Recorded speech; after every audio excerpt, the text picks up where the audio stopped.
Hello friends, welcome back to your favourite channel Brain Education. अगर आपने हमारे channel को अभी तक सब्सक्राइब नहीं किया है तो जल्दी से चैनल को सब्सक्राइब कर लें और बेल आइकन को प्रेस कर दें ताकि आने वाली वीडियो के नोटिफिकेशन आपको मिल जाएं। तो चलिए फ्रेंड्स, स्टार्ट करते हैं क्लास 6 का साइंस का chapter number 9, the living organisms, characteristics and habits. Living organisms की विशेषताएं और उनके आवास। Paheli and Boojho went on vocation to many places of interest. Paheli अपनी वोकेशंस में और बूजो दोनों ही अपने वोकेशंस में बहुत सारे इंटरेस्टिंग जगहों पर घूमे। One such trip took them to the river Ganga in Rishikesh. एक ट्रिप में वो ऋषिकेश की गंगा नदी को देखने गए। They climbed they climbed the mountains of the Himalayas where it was very cold. और वो हिमालय के माउंटेन्स पर भी चढ़े जहाँ पर बहुत ठंड थी। They saw many kinds of trees on these mountains, oaks, pines and deodar. तो उन्होंने इन माउंटेन्स पर बहुत सारे ट्रीज देखे अलग अलग तरह के, जैसे कि ओक, पाइन और देवदार। Very different from the ones near their home on the plants. In yet another trip, they traveled to Rajasthan and moved on camels through the hot desert. और इसी तरीके की एक और ट्रिप में वो राजस्थान गए और वहाँ पर उन्होंने राजस्थान देखा और हॉट डेजर्ट में कैमल पर घूम रहे थे वो। They collected different kinds of cactus plants from the trip. उन्होंने इस ट्रिप में बहुत सारे कैक्टस प्लांट्स मतलब नागफनी के प्लांट्स देखे। Finally they went on a trip to Puri and visited to sea beach. और फाइनली वो पुरी गए और वहाँ पे उन्होंने सी बीच देखा, डॉटेड विथ कैजुरीना ट्रीज। वहाँ पर बहुत सारे उन्होंने कैजुरीना ट्रीज देखे। While recollecting all the fun that they had on these trips, a thought struck them. तो पहेली और बूझो ने अब अपनी सारी ट्रिप कंप्लीट कर ली थी और वो अपने उन पलों को याद कर रहे थे जो कि उन्हें बहुत रोमांचक थे और जिन जहाँ पर जगहों पर उन्हें मज़ा आया। और ऐसा करते समय उन्हें एक क्वेश्चन आया, all these places were so different from one another, some were cold, some were very hot and dry, some places so humid. और उन्होंने सोचा कि ये सभी प्लेसेस एक दूसरे प्लेसेस से कितने अलग हैं। कुछ बहुत ठंडे थे तो कुछ बहुत सूखे और गर्म थे और कुछ ह्यूमिड मतलब शुष्क थे। And yet all of them had many organisms means living creatures of various kind. और उन्होंने ये भी देखा कि हर इन सभी प्लेसेस पर जहाँ पर बूझो और पहेली ने अपनी ट्रिप की वहाँ किसी न किसी तरीके के ऑर्गेनिज्म पाए जाते हैं। They tried to think of a place on earth where there may not be any living creatures. तो उन्होंने ये सोचना चालू किया कि क्या हमारी अर्थ पर कोई ऐसा प्लेस है जहाँ पर एक भी ऑर्गेनिज्म, एक भी लिविंग क्रिएचर्स ना पाया जाता हो। Boojho thought of places near his home inside the house, he tried the cupboard. Boojho अपने घर के आसपास के जगहों के बारे में सोचने लगा। उसने अपने घर के एक कबर्ड के बारे में सोचा। He had thought that there may not be any living organism here. उसने सोचा था कि कबर्ड में कोई भी ऐसा लिविंग ऑर्गेनिज्म नहीं होगा। But he found one tiny spider in the cupboard. पर उसने कबर्ड में एक छोटी सी मकड़ी पाई। Outside the home to there did not seem to be any place he could think of that did not have living creatures of some kind or the other. Figure 9.1। और यहाँ तक कि उसने अपने घर के बाहर भी सोचा तब भी उसे कोई ऐसा प्लेस नहीं मिला जो उन्होंने सोचा था कि वहाँ पर कोई लिविंग ऑर्गेनिज्म नहीं होगा। पहेली started thinking and reading about far away places. पहेली ने दूर दूर के प्लेसेस के बारे में सोचना और पढ़ना स्टार्ट किया। She read that people have even found टिनी organisms in the opening of volcanoes. Volcanoes होती हैं ज्वालामुखी। तो पहेली ने ये पढ़ा कि लोगों ने तो ज्वालामुखी के मुंह पर भी बहुत सारे छोटे छोटे लिविंग ऑर्गेनिजम्स फाउंड किए हैं। तो चलिए अब सेशन 9.1 पर चलते हैं, organisms and the surrounding where they live. तो ऑर्गेनिज्म और उनके आसपास की चीज़ें जहाँ पर वो रहते हैं। Another thought that occurred to Paheli and Bujo was about the kinds of living organisms that were present in different locations that they had visited. पहेली और बूझो के दिमाग में एक और सवाल आया कि एक और विचार आया कि जिन स्थानों पर उन्होंने सैर की थी वहाँ किस किस तरह के जीव पाए जाते हैं। The desert had camels, the mountains had goat and yak, Puri had some other creatures, crabs on the beach, and such a variety of fish being catched by the fishermen at the sea. उन्होंने देखा कि जब वो मरुस्थल में घूमने गए थे, डेजर्ट में घूमने गए थे, तब उन्होंने वहाँ पर कैमल की सैर की थी और माउंटेन्स पे उन्होंने गॉड्स और याक को देखा था। और पुरी में जब वो घूमने गए थे तब उन्होंने बीच पर बहुत सारे क्रैब देखे थे और फिश की अलग अलग वैरायटी देखी थी जो कि फिशरमैन सी से पकड़ रहे थे। And then there did seem to be some creatures like ant that were present in all these different locations। और इन्हीं के साथ साथ उन्होंने एक ऐसा क्रिएचर देखा जो कि आंट थी जो कि हर अलग अलग लोकेशन पर थी। उन्होंने देखा the kinds of plants found in each of these regions were so different from the plant of the other region। तो जहाँ पर भी जिन जिन प्लेसेस पर ये बूझो और पहेली ट्रिप करने गए थे वहाँ के प्लांट्स दूसरी जगहों के प्लांट से दूसरी रीजन के प्लांट से बहुत अलग थे। What about the surroundings in these different regions? तो अब इन डिफरेंट रीजन्स की सराउंडिंग के बारे में क्या ख्याल है? वर दे द सेम, क्या ये सेम थे? आइए पता लगाते हैं एक्टिविटी 1 से। Let us start with a forest. Think of all the plant, animal and object that can be found there। तो अब एक फॉरेस्ट से स्टार्ट करते हैं। वहाँ के प्लांट, एनिमल और ऑब्जेक्ट्स के बारे में सोचिए जो आपको वहाँ मिले, जो आपने पाए। List them in column 1 of table 9.1। तो टेबल 9.1 का कॉलम 1 ये है, इसे फिल करें। List things, animals and plants found in the other regions that are also shown in table।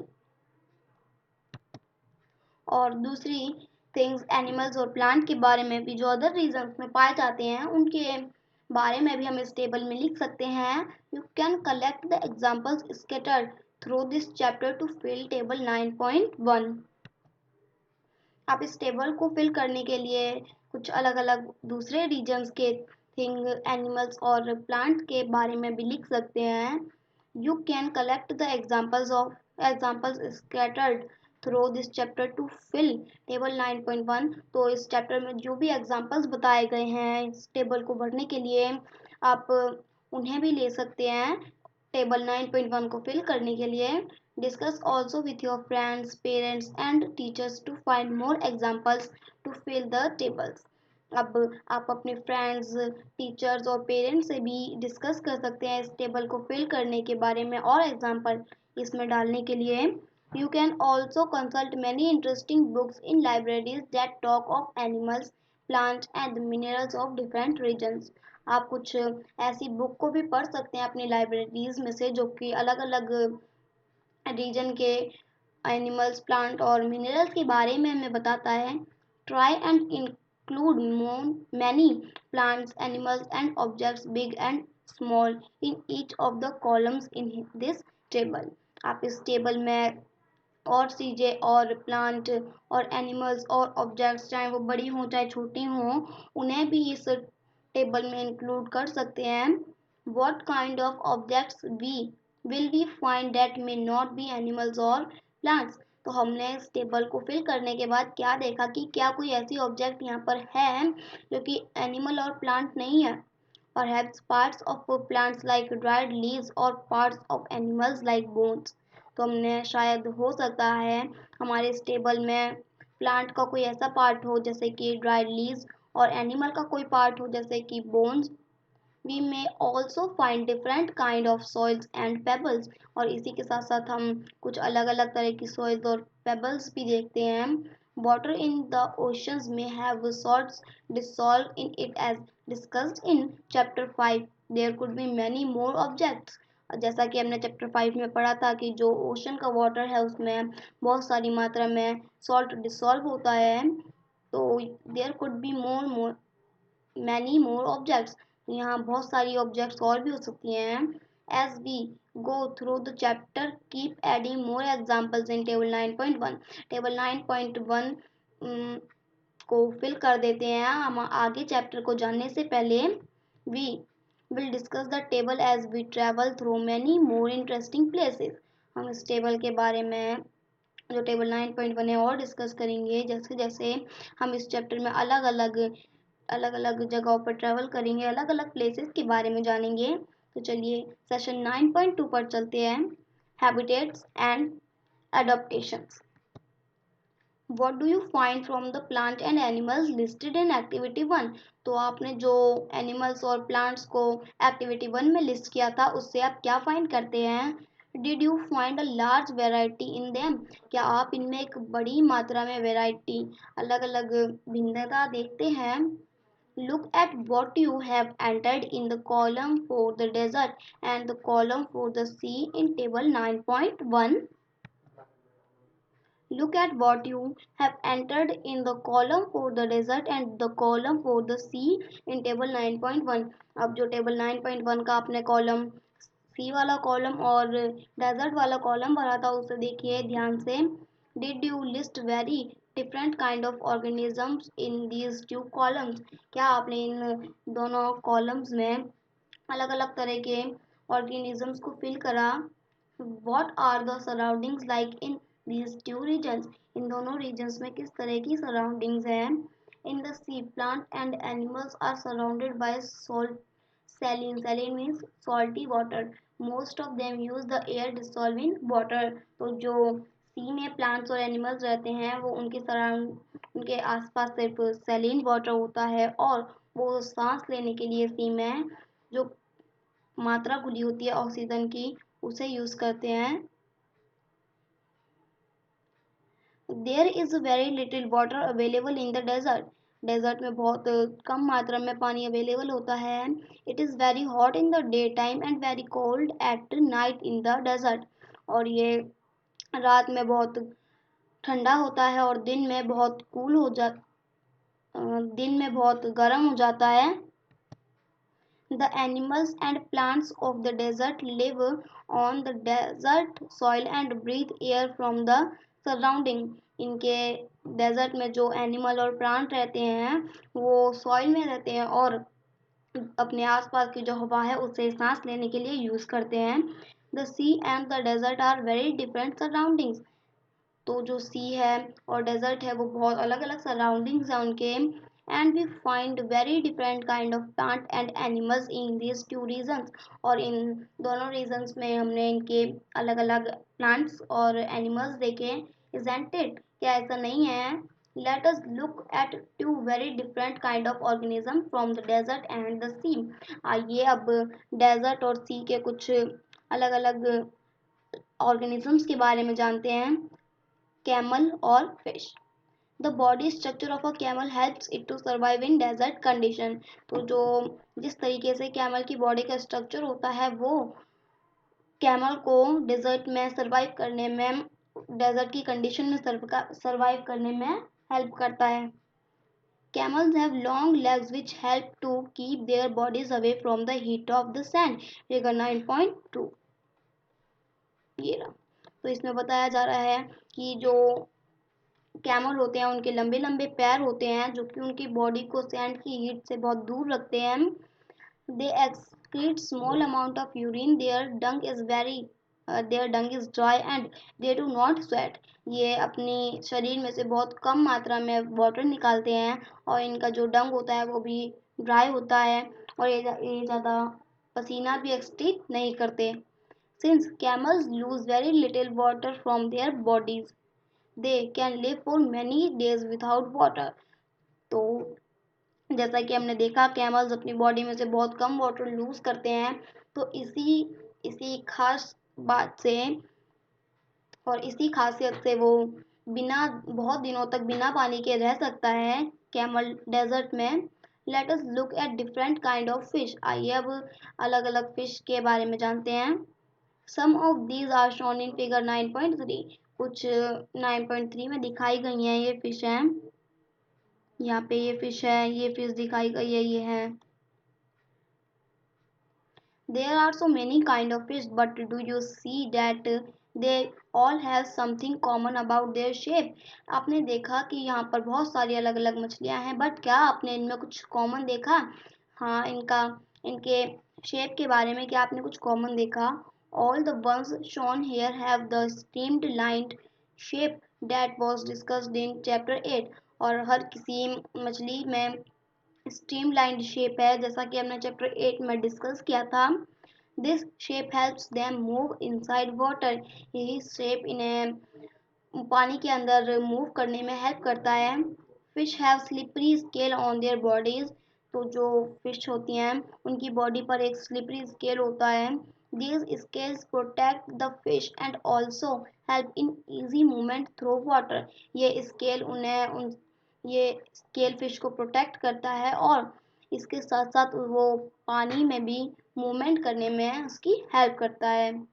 We discussed in chapter 8 that fish have flat fins and tails that help them to change direction to and keep their body balanced in water.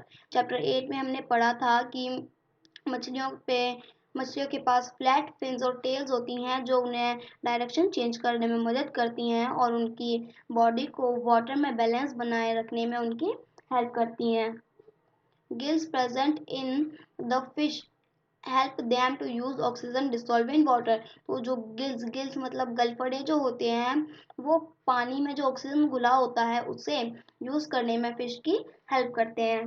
We see that the features of a fish help it to live inside water and the features of a camel help it to survive in a desert।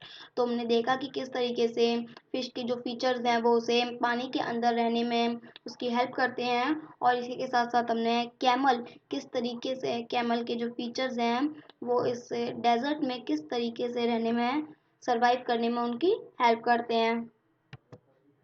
We have taken only two examples from a very wide variety of animals and plants that live on the earth. हमने सिर्फ दो ही example लिए हैं, जबकि हम जानते हैं कि पृथ्वी पर एक बहुत लंबी वैरायटी है एनिमल्स और प्लांट्स की। Earth, in all these variety of organism, we will find that they have certain features that help them to live in the surroundings in which they are normally found। तो हमने देखा कि जो अलग अलग organisms में उनमें अलग अलग फीचर्स पाए जाते हैं जो कि उन्हें आसपास रहने के योग्य बनाते हैं, उनके सराउंडिंग में रहने के योग्य बनाते हैं जहाँ पर वो पाए जाते हैं। The presence of specific features or certain habitats which enable an organism to live naturally in a place is called adaptation। तो ऑर्गेनिजम्स में अलग अलग फीचर्स पाए जाते हैं और सर्टेन हैबिट्स पाई जाती हैं। तो यही हैबिट्स और फीचर्स एक ऑर्गेनिज्म को उसके नेचर में रहने के योग्य बनाते हैं और जहाँ पर वो रहते हैं उन्हें हम अडेप्टेशन कहते हैं। Adaptation of organisms differ depending on their place of dwelling. अलग अलग ऑर्गेनिजम्स अलग अलग एडेप्टेशन में रहने के अनुकूल होते हैं। ड्वेलिंग मीन्स अनुकूल।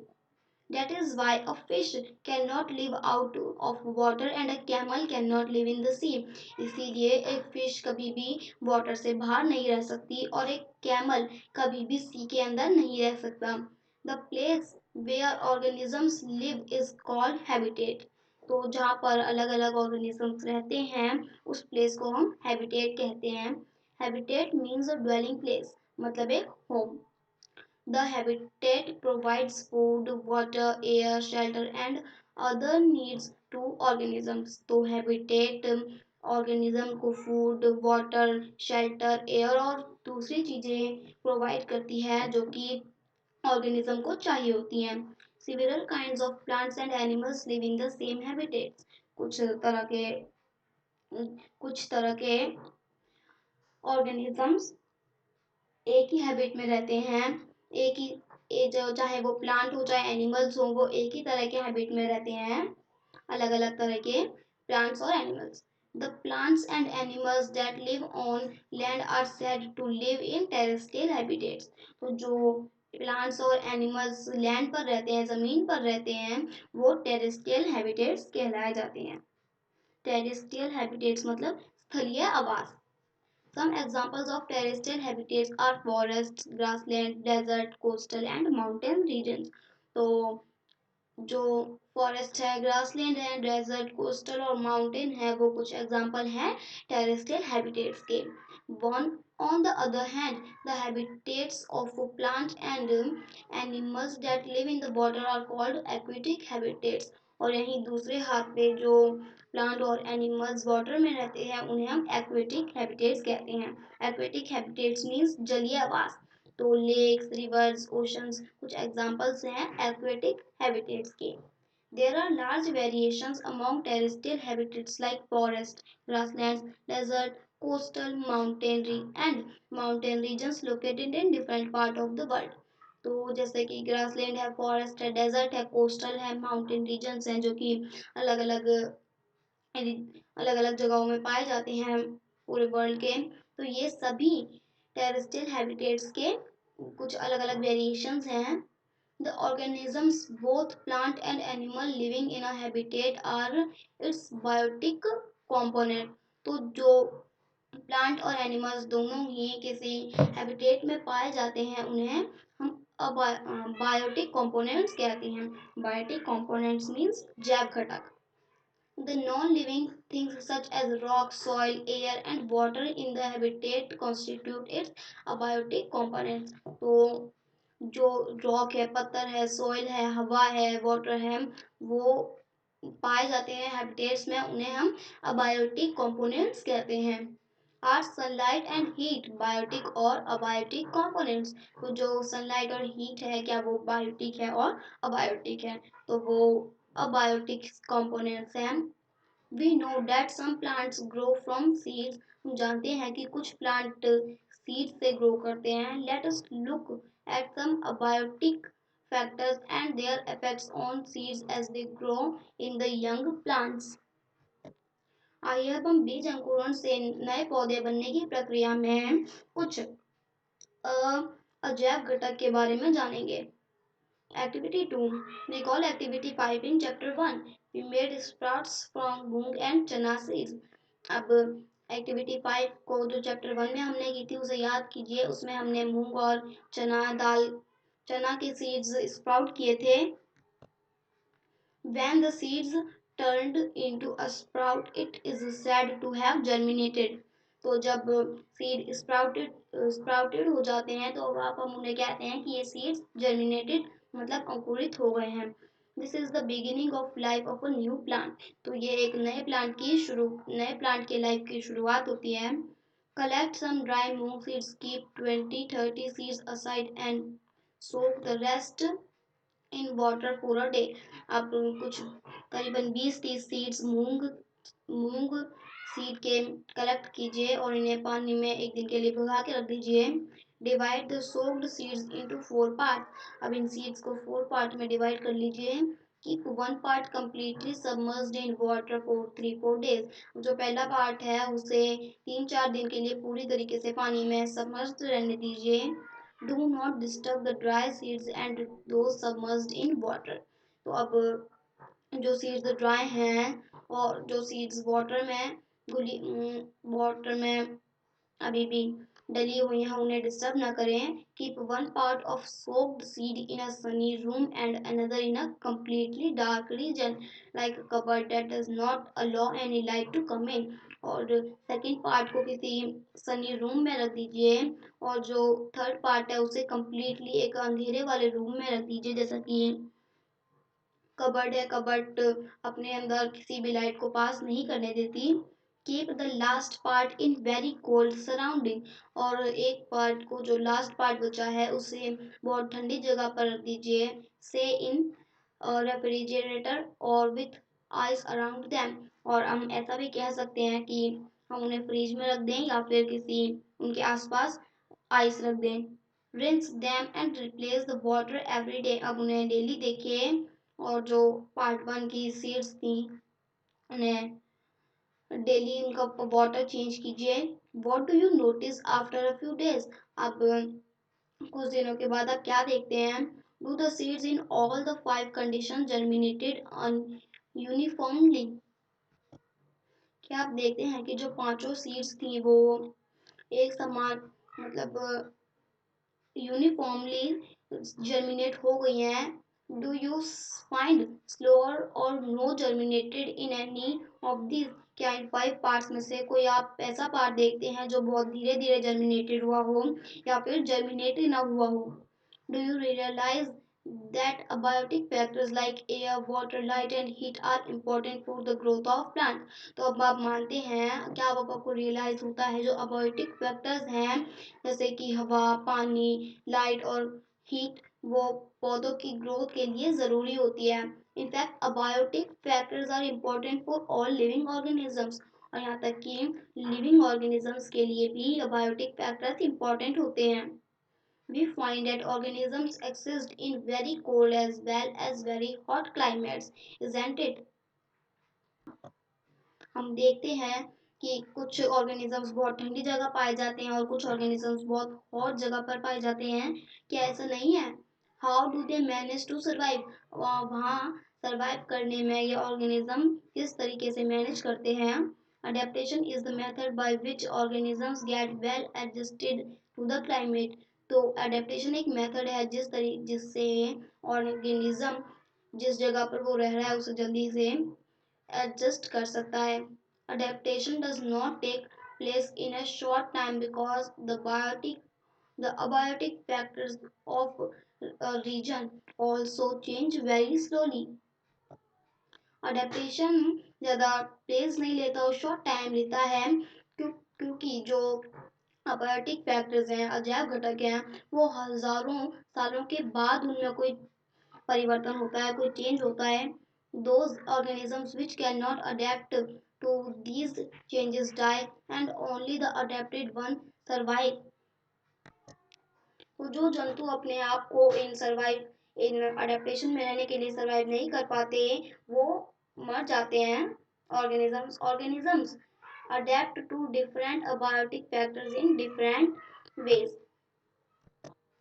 सिर्फ वही ऑर्गेनिजम्स इस सराउंडिंग में सर्वाइव कर पाते हैं जो कि अबायोटिक फैक्टर्स के जैसे जैसे अबायोटिक फैक्टर्स चेंज होते जाते हैं वो भी उस अडेप्टेशन में अपने आप को ढाल ले। This result in wide variety of organisms in different habitats. और इसका रिजल्ट होता है अलग अलग हैबिटेट्स में एक लंबी वेराइटी ऑर्गेनिजम्स की। Let us look at some habitats, understood the biotic factors and the adaptation of animals in these habitats। अब आइए कुछ habitats को समझें और abiotic factors और adaptation animals के habitats के बारे में देखें। Session 9.3 A journey through different habitats। अलग अलग आवासों की यात्रा। Some terrestrial habit पार्ट 1 है कुछ स्थलीय आवास, कुछ terrestrial habitats। डेजर्ट पहला है desert. We discussed the abiotic factors of a desert and adaptation in camels. हमने डिस्कस किया कि जो अबायोटिक फैक्टर्स है डेजर्ट में और जो अडेप्टेशन है वो कैमल्स में। About what about other animals and plants that are found in desert. अब जो दूसरे जानवर और प्लांट्स डेजर्ट में पाए जाते हैं उनके बारे में क्या ख्याल है। Do they have the same kind of adaptation. क्या उनके पास एक ही तरह का अडेप्टेशन होता है। नहीं। There are desert animals like rats and snakes which do not have long legs that a camel has। एक डेजर्ट में अगर हम कोई इंस्टेंस लें, कोई एग्जांपल लें तो उस डेजर्ट में रैट और स्नेक रहते हैं जिनके पास कैमल की तरह लंबे लेग्स भी नहीं होते to stay away from the intense heat during the day. They stay in burrows deep in the sand। Figure 9.4। Figure ये रैट है और ये स्नेक है। तो इसमें कहा जा रहा है कि तपती गर्मी से बचने के लिए, जो दिन की तपती गर्मी होती है उससे बचने के लिए सैंड में बहुत गहरे गहरे बोरोज बना लेते हैं, गड्ढे बना लेते हैं These animals come out only during the night when it is cooler. और ये एनिमल्स अपने बोरोस में से तभी बाहर निकलते हैं जब रात के समय वातावरण एकदम कूल हो जाता है, ठंडा हो जाता है. Figure 9.5 shows some typical plants that grows in a desert. तो फिगर 9.5 हमें कुछ ऐसे प्लांट्स को दर्शाता है जो कि डेजर्ट में ग्रो करते हैं. How are these adapted to the desert.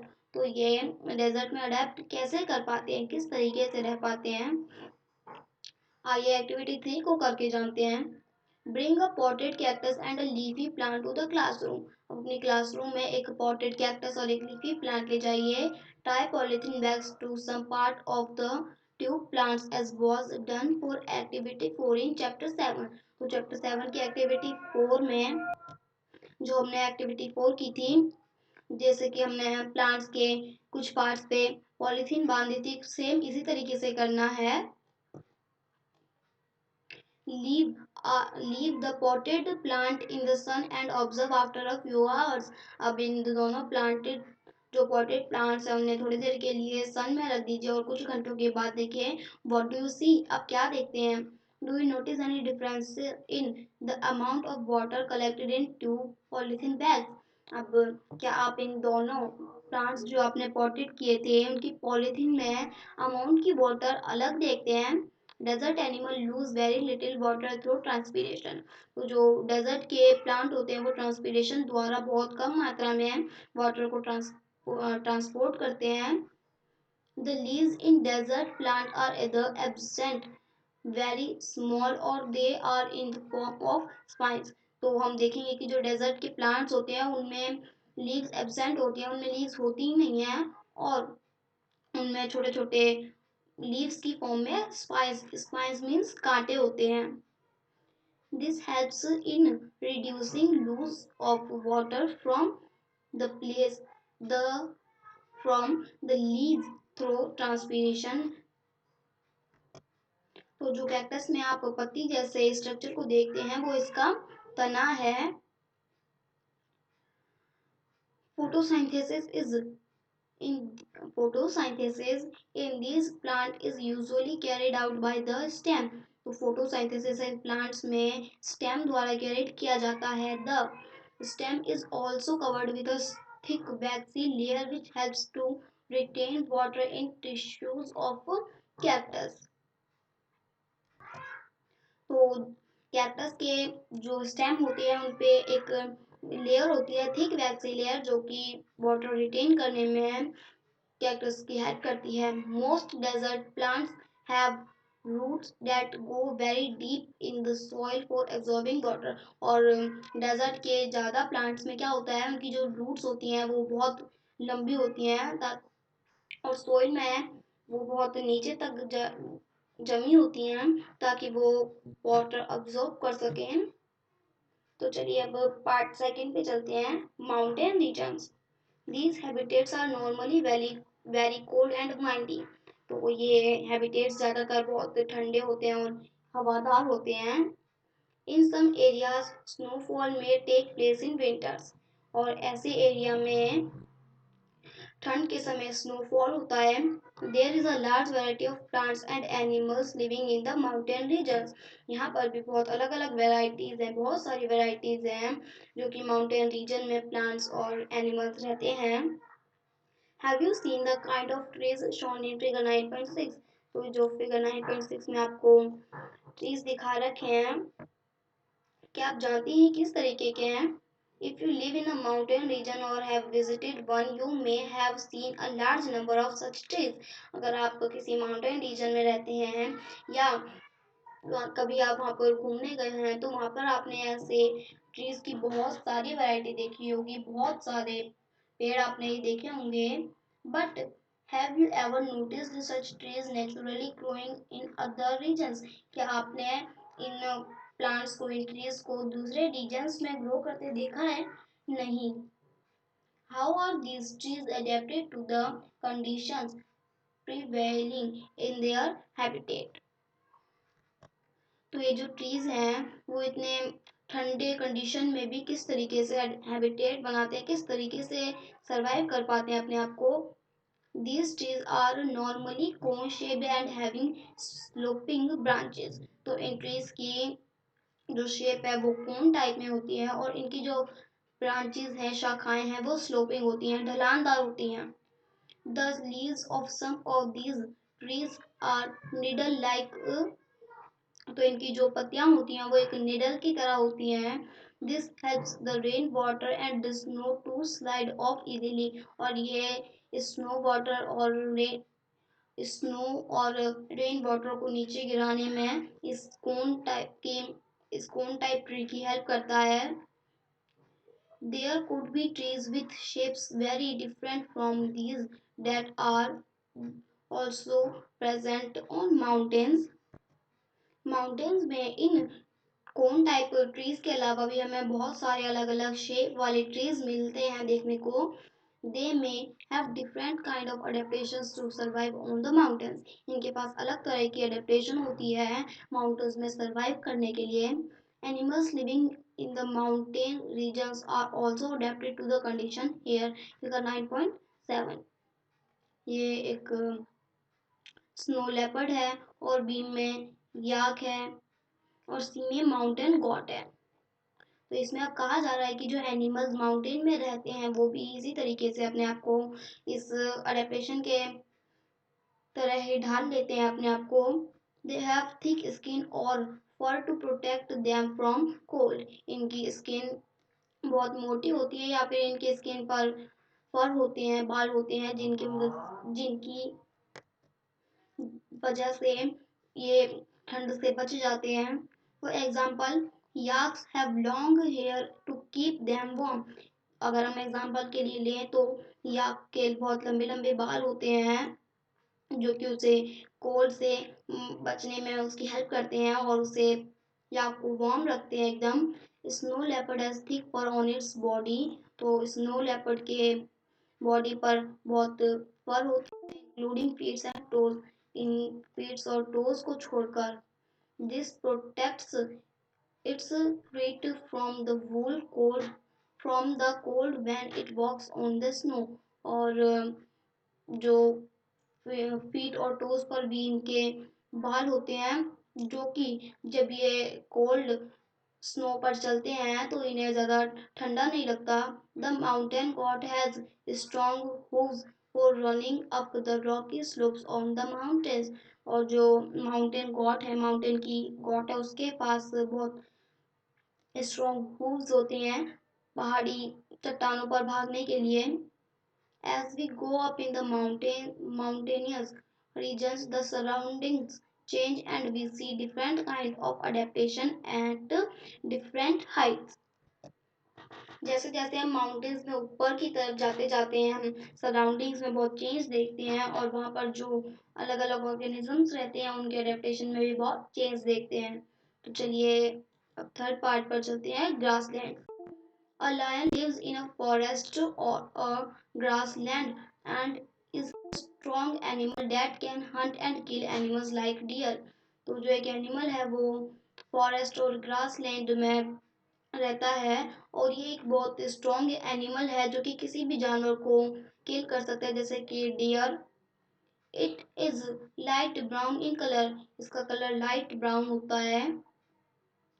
Look at the picture of a lion and that of a deer. Figure 9.8. ये एक लायन है और ये एक डियर है. तो इसमें कहा जा रहा है कि जो फिगर 9.8 की पिक्चर्स है उन्हें देखिए जिसमें लायन और डियर दिखाई देंगे आपको. How are the eyes placed in the face for these two animals. तो इनके फेस पे किस तरफ इन दोनों एनिमल्स की आइज हैं, placed है उनके eyes. Are they in the front or on the side of the face. तो क्या इनकी eyes जो हैं वो face पर हैं या side में हैं. Lion have long claws in their front legs that can be withdrawn inside the toes. Lion के पास claws होते हैं और जो कि जब वो चलता है उनके टोज में होते हैं ये. Do the features of a lion help it in any way to survive. क्या लायन की जो फीचर्स है वो किसी भी सराउंडिंग में उसे सरवाइव करने में हेल्प करते हैं। Its light brown colour helps it to hide in dry grasslands when it hunts for prey. तो जो इसका लाइट ब्राउन कलर है वो उसे ग्रासलैंड में, सूखी ग्रासलैंड में छुपने में उसकी मदद करता है जब वो अपने हंट कोई प्रे कर रहा होता है। प्रे मतलब कोई एनिमल जो कि शिकार बन जाता है किसी एनिमल का, उसे हम प्रे कहते हैं। The eyes in front of the face allow it to have a correct idea about the location of its pray.